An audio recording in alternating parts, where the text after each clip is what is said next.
Hi, this is Taryn Grome, editor of Pharma Voice. We met with numerous inspirational thought leaders at this year's DIA annual conference as part of our Editors Take video series. I hope you enjoyed this discussion. In this episode, Taryn meets with Sonia Van Wy, Director, Clinical Operations, Head of Project Management, TKL Research. Sonia, welcome to Philadelphia and the 2016 DIA Annual Conference. Great. I'm glad to be here. Thanks for inviting me. Our pleasure.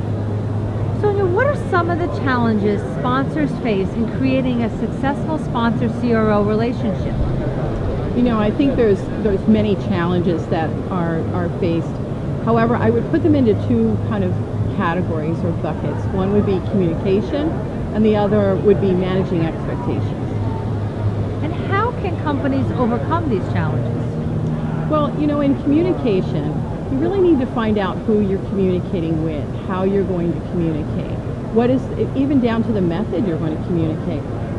Know who your stakeholders are, know what they want, how they want to communicate.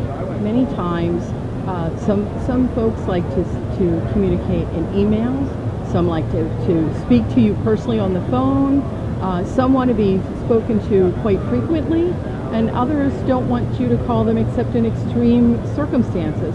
So you really need to understand what that is and really fulfill that with that client. And what are the benefits of partnering with a CRO as an outsourced solution rather than maintaining some of those processes in-house? Well, I think one of the main benefits is going to be that the CRO can offer you the expertise. Perhaps you need a particular therapeutic expertise, and your in-house staff may not have that. Going to a particular CRO who might have a great deal of experience with that is really going to be beneficial. Also going to help you with site identification. The CROs many times have a very strong relationship with certain sites. They can provide that to you, and it's a great assistance with the program. Do you see this model evolving even further in the future where sponsors are going to be outsourcing even more of their development needs to CROs? I think, you know, through history of pharmaceuticals, we see the ebb and flow of this where everyone outsources, then everyone pulls things back in-house, and then people go back to outsourcing. I do, however, see that it's going to continue to be outsourcing. Outsourcing offers a great deal of support for the team. You don't necessarily have to have a large group of people in-house. The CRO can support you with those types of services. CROs are also able to support you in various services. So it might just not be project management, it could be monitoring, data management, safety review, and those are areas that you might need to augment in your own company. And finally, what are the most important considerations sponsors need to make when choosing a CRO as an outsourcing partner? I think you need to really look at the financial stability of the CRO. How long have they been in business? What particular characteristics do they have? Are they a specialty CRO? Do they offer a variety? What services do they offer? They offer a variety of services for your needs.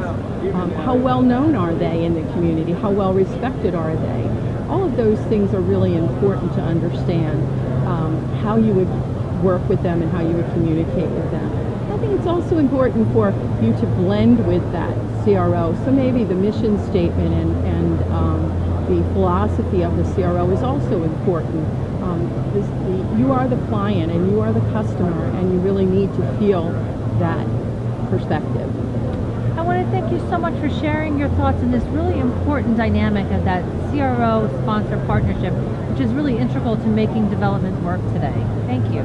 You're welcome. Thank you. For more information on this topic, visit our Thought Leaders website. For more Editors Take videos from the DIA annual conference, visit www.pharmavoice.com. Thanks for joining us.